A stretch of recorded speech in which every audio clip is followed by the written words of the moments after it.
Hi everyone, welcome back to my channel. I'm Sneha, I'm a freelance makeup artist based in London, and today we're going to talk all about the brand new Viseart VisePro 15 pan eyebrow and eyeshadow palette. So let's dive into it. So in terms of packaging, this is what the palette looks like, at least the outer casing. The palette comes housed in it. In here, get this wax membrane. It's a bit annoying for me, so I'm just going to get rid of that. So you can hold it open like this, so completely flat, or you can hold it in this design, this fashion. You can rest it on the top of your workstation or table. Or what I even love about this, so you can actually grab this out of the base packaging. So this is what that looks like. So in here, you get brow shades for pretty much every skin tone and pretty much every brow color. So in here, you get 3 waxes right here, one for lighter brow hairs, one for medium, and one for deep brow hairs. And then from left to right, it goes in increasing depth of color for each skin tone and also for each hair color. So these are more shades that I would use for blonder hair colors. This is more for brunettes, redheads. And then this would be more either for gray brows, which you see in mature people, or for people with darker brows like mine. So that makes this palette very versatile, and it's perfectly catering to every single brow hair. In terms of undertones for the brow shades, I think there's a good variety of cool tones, warm tones, especially for redheads, and also some neutral shades with an underlying green or olive undertone. If you're of my skin tone, I would say this bottom row is a must-have for you. So definitely grab a screenshot if you'd like to see maybe if you want to get this palette, or if you want to get the smaller version, or if you want to find shades similar to these. Now, if you are looking for personal use, they also sell these in smaller palettes. I'm going to insert somewhere on the screen where you get 1 wax and 2 brow colors. So if that works out for you, I think for personal use, that might be a better option. But in terms of value for money, I believe this one is just about at the double price point of the individual ones. So this is better value for money, especially if you're a pro artist. So with the packaging, it's very compact, and you can either pop this in a palette. Each of these pans especially come out, so you're able to move it into a different pan if you wanted to, different palette. So there you go. Maybe I'm traveling, I just want to carry a wax, and maybe 2 of the shades, I can pop it into another palette. Now comparing this with the older packaging, you can see that it was made of plastic right here. I'm just going to rest them side by side. So in the older ones, again, you had 3 pomades. I think they've worked on the colors, and now we have a warmer pomade compared to the other ones. Definitely going to be sharing swatches of these on my Instagram, so do check it out. I will link my Instagram right here and also in my description box. And also in terms of number of colors, you only got 9 pans in the older ones, whereas here it's much more curated, I feel, and the undertones are much better. They have more of a green base. There's more options. For blonde hair, medium toned hair, I would say is pretty similar to this one, and more shade options for darker brow colors as well. Again, swatches comparing the old versus the new palette will be up on my Instagram, so do check that out. Okay, I'm going to do some live swatches right now of first the 3 pomades, then we'll go row by row, so starting with the first row, second row, and the third row. For the pomades, I'm going to be using a spatula to scrape a little bit off. Okay, so those 3 are the pomades. I'm just going to spread a little bit. Okay, so light, medium, and dark. Now with the powders, you need the lightest hand. These are the first 4 shades. So let's swatch them here. 1, 2, 3. That was a horrible swatch. 4. Gonna get rid of this. I promise there'll be better swatches on my Instagram. I'm not used to doing swatches live. Next, let's do the row 2. These are the 4 shades. So these 2 are more of a warmer tone. These are more of a cool with a little bit of purple running through them. So let's do 1. Trying to do a better job here. 2, 3, and 4. That's the second row. I'm just going to intensify the 3rd shade just because it didn't swatch properly. There you go. Okay, let's do the first one as well. And last but not the least, let's swatch row number 3. This is what that looks like. Very cool toned. Okay, 1, 2, 3, 4. Going to repeat the number 4 swatch. There you go. So can you imagine the start of my brows actually has the shade through that, and the rest of my brows have shade number 2 right here. I've not dipped into the other 2 shades at all to create this brow. So that shows you the intensity of these shadows. Don't go by what you see just in the pan. If you're using it alone without the pomades, sure, do that. But especially with the pomades, I would definitely ask you to go a few shades lighter. You can also use these powders as eyeshadows.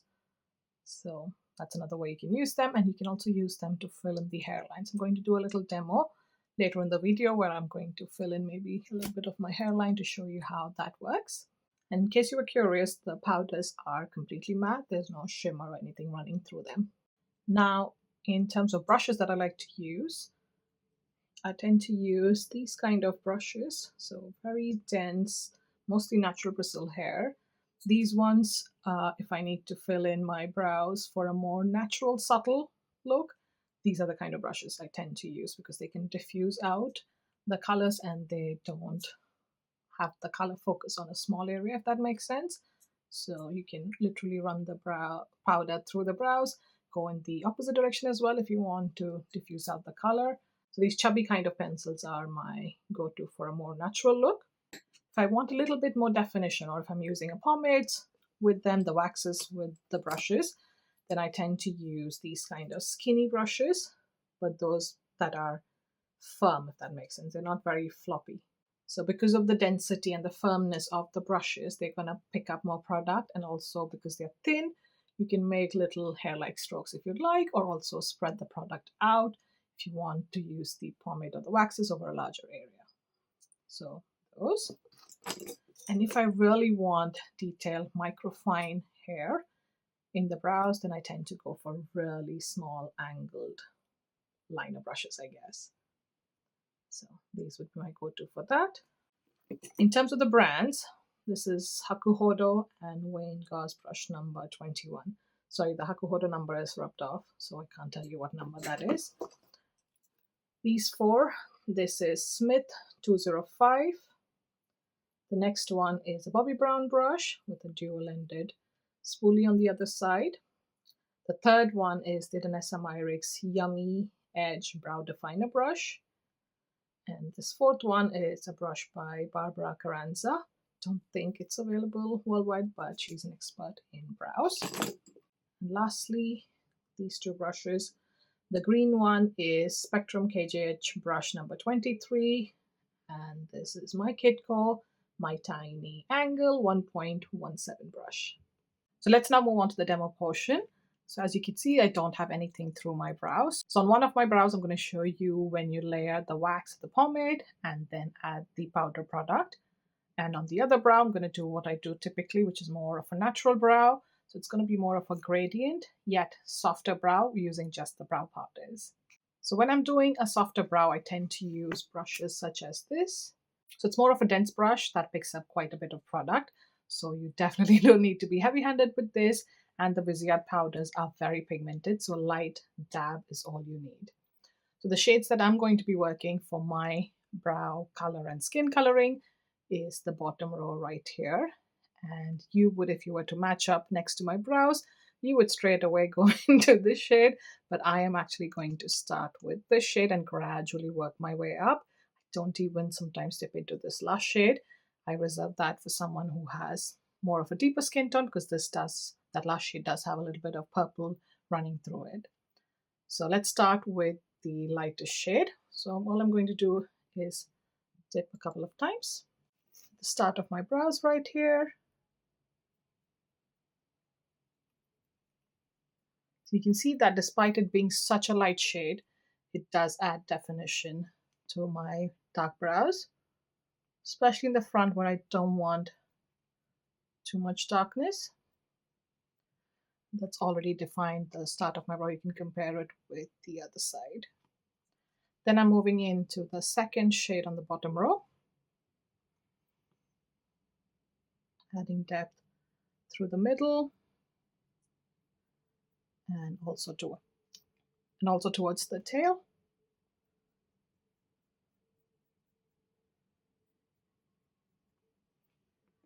Then I'm going to run a spoolie through it. And at this stage, you can evaluate. I see a little bit of sparseness right there. So going back into that second shade, just filling in that gap. And this is what I would do on a day-to-day basis. Quite a soft yet gradient brow. It doesn't take away from the rest of my face, and brows are not a focus for this particular half of my face. It looks quite natural, subtle, but still defined, if that makes sense. On the right side, I'm going to create more of a defined or a stronger brow, if that makes sense. But generally, I don't use this technique on someone who has dark brows or as much hair as mine. I would reserve using the wax for clients who either maybe have a scar running through their brow or they have sparse brows. So then this is a good way to build depth quite quickly. Or also on scars, sometimes the powders don't stick as well. So the waxes are good to lay down first and then add the powder. So I'm going to show you a demo on the back of my hand, and hopefully that makes it a little bit easier. So I'm going to work with maybe this first row here. So let's use this wax and maybe this shade. Okay. So I'm going to take a little bit of the wax on my spatula. Add that on the back of my hand, right there. I'm going to spread that out a little bit with my fingers. So you can see it's quite a sheer product, if that makes sense. It's not very pigmented like a brow gel or brow pomade. I'm going to use a small angled brush like this one, going in with this fourth shade right here. So dip a bit in that. Going to first do a demo on the side here. Let's see how much payoff we get. So that's the amount of payoff we get. And now doing the same exact technique. So going in with this, but this time going over the pomade.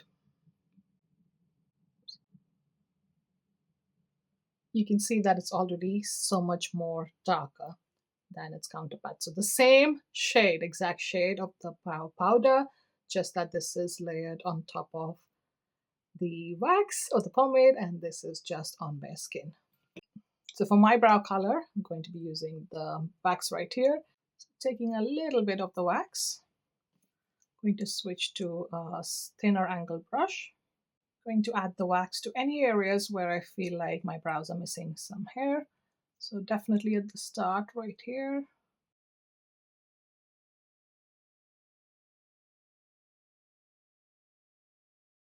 Feel free to move the brow hairs if they're in your way. So you can brush down, you can brush this way. Going to add some here as well.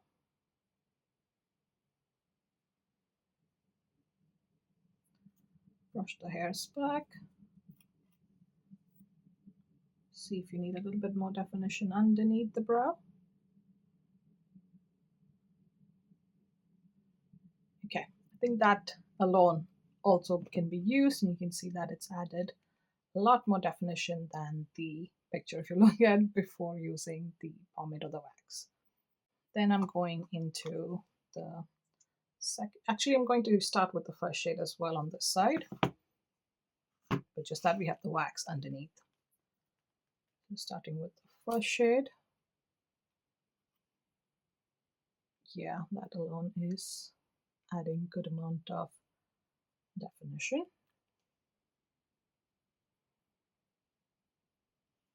Moving on to the second shade for the middle of the brow.